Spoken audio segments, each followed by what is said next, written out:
What if a child's homework assignment could save 460 lives? What if the very people who mocked it were the ones whose lives would be saved? Emily Parker was about to find out the answer to both questions, and it would happen in the next 2 hours. Hello everyone. Before we begin today's story, I have a small favor to ask. Please hit subscribe and turn on the notification bell so you never miss our channel's new videos.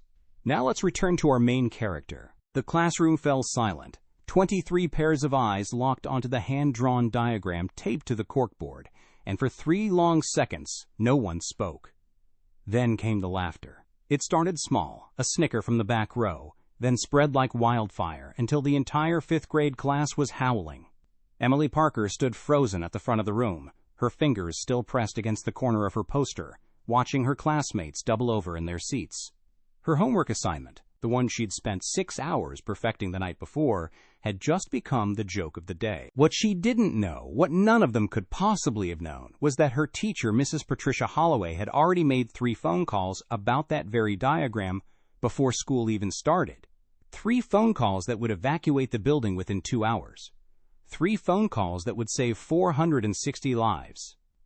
The poster showed a detailed architectural rendering of their school's 100-year-old building, with annotations in red ink, circling specific structural points, measurements listed in careful handwriting, and a series of calculations that looked far too advanced for elementary school math. Emily had titled it, "Why Our Classroom Might Fall Down," in bold letters across the top. The laughter grew louder. "Emily thinks she's an engineer now," someone shouted.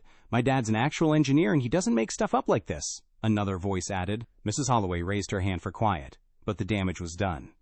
Emily's face had gone crimson, and she was already gathering her poster with shaking hands when the teacher finally spoke. Her voice cut through the noise with unexpected firmness. "That's enough." The room settled into an uncomfortable silence. Mrs. Holloway walked slowly to the front, her shoes clicking against the worn linoleum floor, and stood beside Emily. She studied the poster for a long moment, then turned to face the class with an expression no one could quite read. "This," she said, tapping the poster gently, "is the most important homework assignment anyone in this room has ever turned in." The laughter died completely. Confused faces stared back at her. Emily looked up at her teacher with watery eyes, not understanding. Mrs. Holloway had taught at Riverside Elementary for 32 years. She'd seen thousands of homework assignments, art projects, science experiments, and book reports pass across her desk. She'd witnessed brilliant work and lazy work, creative thinking and plagiarized nonsense. But she had never, in 3 decades of teaching, called the district superintendent before 7 in the morning because of a 5th grader's poster. Yet that's exactly what she'd done, because Mrs. Holloway recognized something in Emily's careful annotations that made her blood run cold. The cracks Emily had drawn weren't imaginary.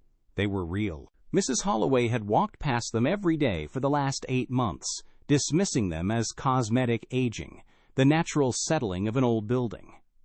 But Emily had measured them, tracked them, documented their growth over the course of 6 weeks. The calculations on the poster weren't just for show either. Mrs. Holloway had photographed them and sent them to her nephew, a structural engineer in Seattle, at 6:15 that morning. His response came back in under 20 minutes. 3 words, "Evacuate the building," followed by, "I'm serious, Aunt Pat. These measurements suggest active foundation failure. Get everyone out, now." But Mrs. Holloway couldn't just evacuate. There were protocols, hierarchies, administrators who needed convincing. So she'd made those calls, sent those photos, and then waited for Emily to arrive at school, knowing the girl had no idea what she'd uncovered. Now, standing in front of her class with Emily's poster in hand, Mrs. Holloway made a decision. "I need everyone to listen very carefully," she said. "Emily has noticed something about our building that needs immediate attention. I've already spoken to Principal Hoffman this morning, and we're going to take some extra precautions today." "What kind of precautions?" asked Marcus, the class skeptic who'd laughed the loudest. Mrs. Holloway met his eyes. "The kind where we treat Emily's observations with the seriousness they deserve." She turned to Emily. "Can you explain to everyone how you noticed these cracks?" Emily hesitated, still mortified, but Mrs. Holloway's steady gaze gave her courage. "I sit by the window," she began quietly. Every day during math, the sun comes through and makes shadows on the wall. About a month and a half ago, I noticed the shadow line wasn't straight anymore, where it crossed that crack near the ceiling. So I started measuring it with a ruler during recess. Why? Someone asked, genuinely curious now. Because my uncle's house had a crack that got bigger, and he said it meant the foundation was moving. I wanted to see if ours was moving too. She paused. It was. Is. It's growing about 1/16 of an inch every week. The classroom was completely quiet now. Mrs. Holloway nodded. Emily also noticed that the floor near the eastern windows has developed a slope. Show them what you measured, Emily. With trembling hands, Emily flipped to the second page of her poster, revealing a cross-sectional diagram showing a 3-degree incline across 12 feet. I used my mom's level app on her phone, Emily explained. The floor is sinking on one side. Marcus raised his hand, his face serious now. Is that bad? Before Mrs. Holloway could answer, the classroom door opened. Principal Hoffman stood there, his normally jovial face drawn tight with tension. Behind him stood 2 men in hard hats and reflective vests, each carrying clipboards and measuring equipment. Mrs. Holloway, Principal Hoffman said carefully, the district engineers are here. They'd like to see the students' work you mentioned. Mrs. Holloway handed over Emily's poster. The 2 engineers studied it in silence, occasionally glancing at each other with expressions that made Mrs. Holloway's stomach clench. Finally, the older engineer, a gray-haired man with deep-set eyes, looked at Emily. You measured all of this yourself? Emily nodded. How old are you? 10, almost 11. He whistled low. Young lady, you might have just saved a lot of lives. The words hung in the air like a physical thing. Several students gasped. One girl started crying. Mrs. Holloway stepped forward. What's the situation? The engineer didn't sugarcoat it. We need to evacuate this wing immediately, possibly the entire building. These measurements indicate severe structural compromise.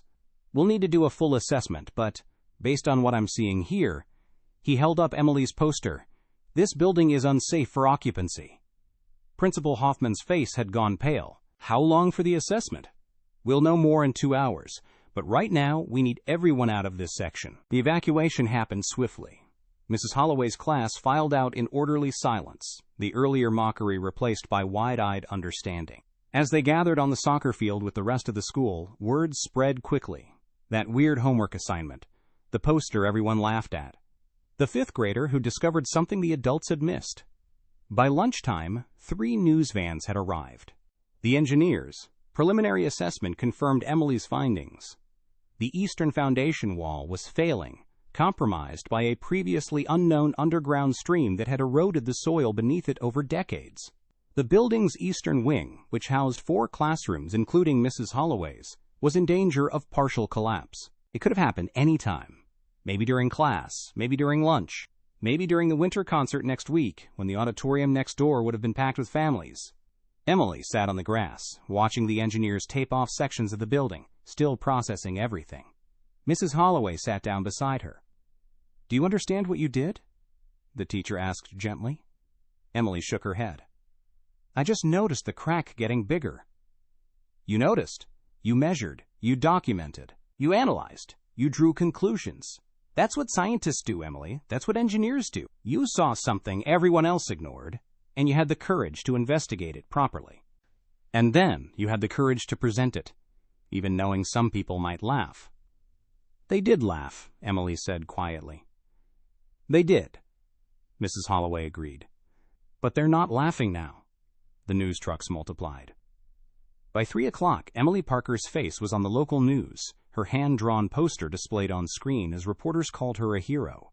The story had everything: a failing school building, budget cuts that had delayed proper inspections, and a 10-year-old girl whose homework assignment had exposed a crisis no adult had taken seriously. What the cameras didn't capture was the emergency school board meeting happening simultaneously in the district office, where administrators scrambled to understand how they'd missed something so catastrophic. The answer, it turned out, was as simple as it was damning. They hadn't looked.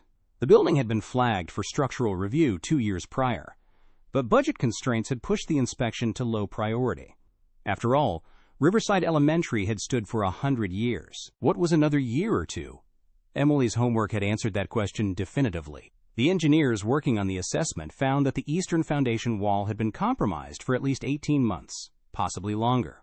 The underground stream Emily had unknowingly identified had been eroding the soil at an accelerating rate. Within another month, possibly less, the wall would have failed catastrophically during school hours. The projected casualty count, had that happened, made seasoned engineers pale. 460 students attended Riverside Elementary. Mrs. Holloway's classroom alone held 24 people most hours of the day. The eastern wing's collapse would have likely triggered a partial failure of the adjacent auditorium structure. No one wanted to calculate those numbers publicly, but privately, the engineers agreed. Emily's poster had prevented a tragedy that would have made national headlines for all the wrong reasons. By the end of the week, the story had evolved beyond local news. National outlets picked it up, educational blogs shared it, engineering forums discussed the sophistication of Emily's measurement techniques. The American Society of Civil Engineers sent her a letter of commendation. The governor mentioned her in a press conference about school infrastructure. But amid all the attention, something else was happening. Something quieter, but equally significant. Marcus, the boy who'd laughed loudest, approached Emily during recess at their temporary location in the middle school gym. The entire 5th grade had been relocated, while the district figured out permanent solutions. "Hey," he said awkwardly, "I wanted to say I'm sorry for laughing. That was really dumb." Emily looked at him for a moment. "It's okay. I know it looked weird." "It was smart," Marcus corrected. "I just didn't understand." He paused. "My dad actually is an engineer, like I said. He saw your poster on the news and spent an hour explaining everything you did right. He said most first-year engineering students couldn't have documented it that well." Other apologies followed. The classroom dynamic had shifted entirely. The girl who'd been mocked was now the person everyone wanted to talk to, sit with, learn from. Emily handled the attention with the same quiet thoughtfulness she'd brought to measuring cracks. She didn't gloat, didn't lecture, just accepted the apologies with grace and moved on. Mrs. Holloway watched the transformation with something approaching awe. She'd been teaching long enough to know that peer dynamics in 5th grade were brutal and usually unchangeable. But Emily had done something that forced everyone to reconsider their assumptions. She'd been right when the adults were wrong. She'd been thorough when others were careless. She'd been brave when it would have been easier to stay silent. The lesson landed deeper than any Mrs. Holloway could have planned. Meanwhile, the engineers completed their full assessment. The news was worse than initially thought. Not only was the Eastern Foundation failing, but several other structural issues had been uncovered. Outdated electrical systems, asbestos in the ceiling tiles, water damage in the northern wing, and a roof that was years past its replacement date. Riverside Elementary, the beloved century-old institution, was declared structurally unsound. The district faced an impossible choice: invest millions in renovations for a building that might not be salvageable, or close the school permanently. The community erupted. Riverside Elementary wasn't just a school, it was a landmark. Generations of families had attended. The building itself was on the historical register. Parents organized, alumni mobilized, petitions circulated. But the engineers' report was unambiguous. The building was dangerous. In the midst of this chaos, Emily received an unexpected visitor, Dr. Margaret Sullivan, the state's chief structural engineer, and the person who'd ultimately signed off on the condemnation report requested to meet with her. They sat in the school library at Emily's temporary location, Dr. Sullivan in her sharp blazer, and Emily in her dinosaur t-shirt, an odd pair united by expertise across a 40-year age gap. "I've reviewed your documentation," Dr. Sullivan began. "It's exceptional work. Where did you learn to measure structural deflection?" Emily shrugged. "YouTube, mostly. And I asked my uncle questions after his foundation problem." Dr. Sullivan smiled. "You know, I became an engineer because of a teacher who noticed I was good at math. She encouraged me to think bigger than what people expected. I see that same spark in you." She paused. "I wanted to tell you something important. What you did wasn't just smart, it was ethical. You saw a problem, investigated it properly, and reported it even when people dismissed you. Those are the qualities that make great engineers, but more importantly, they make good people. Don't lose that." Emily nodded seriously. "Do you think they'll fix the school?" Dr. Sullivan hesitated. Honestly, I don't know. The damage is extensive. But I can tell you that your work has already changed things. The state is implementing new inspection protocols because of this. Every school building in the state will now get annual structural assessments. You've made hundreds of buildings safer. That's good, Emily said quietly. Then, after a moment, but I just wanted to save my classroom. I know, Dr. Sullivan replied. That's what makes it matter. The meeting ended, but Dr. Sullivan kept her word. Within weeks, the state legislature passed emergency funding for school infrastructure assessments. Emily's case became the catalyst for change across the entire state education system. Riverside Elementary's fate, however, remained uncertain. The repair costs had been estimated at $8 million. The school district's emergency fund covered barely a fraction of that. Closure seemed inevitable. Then, on a Tuesday morning 3 weeks after the evacuation, Mrs. Holloway received an email that made her read it 3 times to believe it. The subject line: Riverside Elementary Structural Repair Funding, anonymous donation. The email was from the district's financial office. An anonymous donor had pledged $12 million specifically for the repair and modernization of Riverside Elementary, with one condition. The project must include a new science wing named the Emily Parker Discovery Center, designed to encourage hands-on investigation and critical thinking. Mrs. Holloway's hands shook as she finished reading. She immediately called Emily's mother. The conversation was brief but emotional. No, they had no idea who the donor was. Yes, it meant the school would be saved. Yes, there would be a science center with Emily's name on it. The news hit the community like a lightning bolt. Speculation about the anonymous donor consumed local conversations for weeks. Was it a wealthy alumnus? A tech billionaire moved by the story? A foundation looking for positive publicity? The truth, when it finally emerged 6 months later, was simpler and somehow more profound. The donor was Dr. Margaret Sullivan herself, along with a coalition of engineering firms across the state who'd pooled resources after being inspired by Emily's story. Dr. Sullivan released a statement explaining their reasoning. We spend billions on infrastructure after failures occur. Rarely do we invest in the people who prevent failures in the first place. Emily Parker represents the kind of rigorous ethical thinking our profession desperately needs. Supporting her school isn't charity. It's an investment in the future of engineering itself. The renovation of Riverside Elementary became a showcase project. Engineers volunteered their time. Architecture firms competed to design the new science wing. Material suppliers offered discounts. What could have been a standard repair job became a community effort to create something extraordinary. Emily, meanwhile, tried to return to normal life. But normal had fundamentally changed. Her classmates now approached problem-solving differently. When the temporary school's water fountain broke, 3 students documented the leak with measurements and photos before reporting it. When the gym floor showed scuff marks that wouldn't clean, someone investigated whether the coating had degraded. Mrs. Holloway's class had internalized the lesson: pay attention, measure carefully, speak up when something's wrong. The ripple effects extended beyond one classroom. Teachers across the district began incorporating observational skills into their curricula. Students were encouraged to identify problems in their environment and propose solutions based on evidence. The phrase, "What would Emily do?" became shorthand for approaching problems methodically rather than making assumptions. Mrs. Holloway designed an entire unit around Emily's investigative process. She called it Notice, Measure, Document, Conclude, and it became a framework her students applied to everything from science experiments to playground disputes. The methodology was simple but powerful. Observe carefully, gather data, record findings, draw logical conclusions. It worked because it empowered students to trust their own observations while demanding rigorous evidence. 8 months after the evacuation, Riverside Elementary reopened. The building had been transformed. New foundations anchored it securely.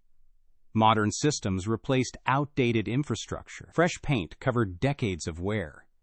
And on the eastern side, where failing walls once threatened lives, stood the Emily Parker Discovery Center. The dedication ceremony drew hundreds.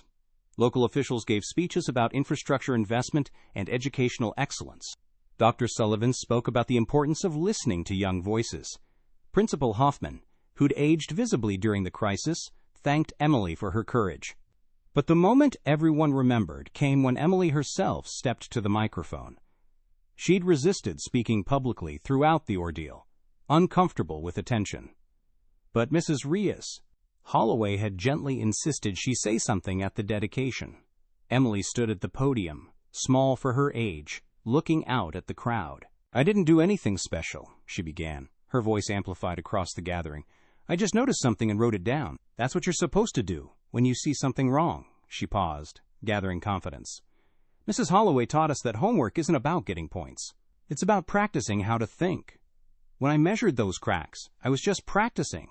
I didn't know it mattered so much." Her voice wavered slightly. "A lot of people have called me brave, but I don't think I was brave. I think I was just paying attention. The brave person was Mrs. Holloway, because she took me seriously when she could have ignored my homework like everyone expected her to. She's the one who made the phone calls and pushed people to listen. She's the reason anyone cared about what I found." Mrs. Holloway, sitting in the front row, felt tears streaming down her face. Emily continued, "So I guess what I want to say is, pay attention to things, even small things. Measure them if they seem weird. And if you find something important, tell someone. But also, if someone tells you something important, listen to them. Even if they're just a kid with a poster." The applause was thunderous. But Emily wasn't finished. "And one more thing, to everyone who laughed at my homework that day, thank you." The crowd went silent, confused. Emily smiled slightly. "Because if you hadn't laughed, I wouldn't have learned that being right matters more than being popular. And Mrs. Holloway wouldn't have made such a big deal about defending my work. Sometimes people laugh because they don't understand yet. That's okay. Eventually they figure it out." Marcus, sitting with his parents, wiped his eyes quickly. The ceremony concluded with a ribbon cutting. Emily and Mrs. Holloway cut it together, officially opening the Discovery Center. Students poured in, immediately drawn to the interactive exhibits, the measurement tools available at every station, the invitation to investigate and document and discover. In the following years, the Emily Parker Discovery Center became a model for hands-on science education. School districts sent representatives to study its design. Educational researchers documented its impact on student engagement. And every year, on the anniversary of the evacuation, Mrs. Holloway's class spent the day reviewing Emily's original methodology, ensuring new students understood the story behind the building they learned in. Emily herself grew up remarkably unchanged by the attention. She continued taking things apart to understand them, measuring things that seemed off, asking questions that made adults uncomfortable. In high school, she won state science fairs. In college, she studied structural engineering, mentored by Dr. Sullivan. She never sought publicity, but she never shied from it either when it served a purpose.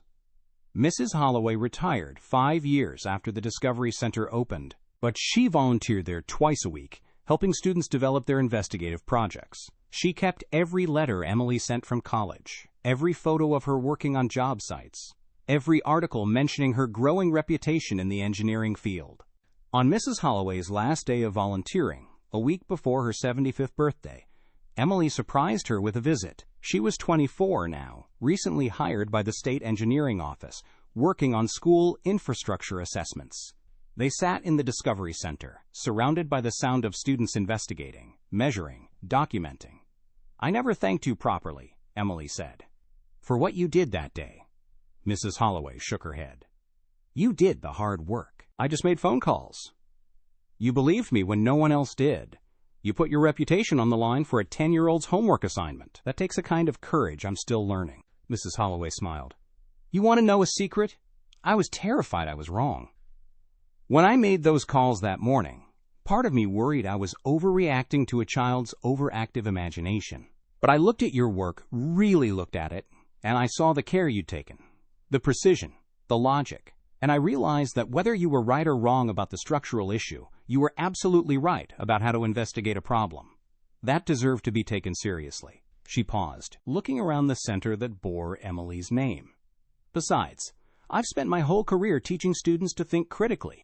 It would have been pretty hypocritical to ignore it when one of them actually did." They sat in comfortable silence, watching a group of third graders meticulously document the growth rate of plants under different light conditions. "They're doing what you did," Mrs. Holloway observed. Noticing, measuring, recording, thinking. Emily nodded. That's the whole point, isn't it? Not just knowing things, but knowing how to figure things out. Exactly, Mrs. Holloway agreed. Then, with a slight smile, though I hope their homework doesn't require evacuating any buildings, Emily laughed. If it does, at least now there's a protocol for taking them seriously. And there was. Because of a fifth grader's poster. Because of a teacher's phone calls.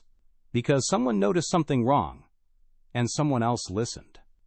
The story of Riverside Elementary became legend in education and engineering circles alike, a reminder that critical thinking isn't just an academic exercise. Sometimes it saves lives. Sometimes it changes systems. Sometimes it starts with a 10-year-old measuring cracks during recess and a teacher brave enough to believe her homework mattered more than anyone realized. The classroom had jeered at her homework, but the teacher knew better. And that made all the difference.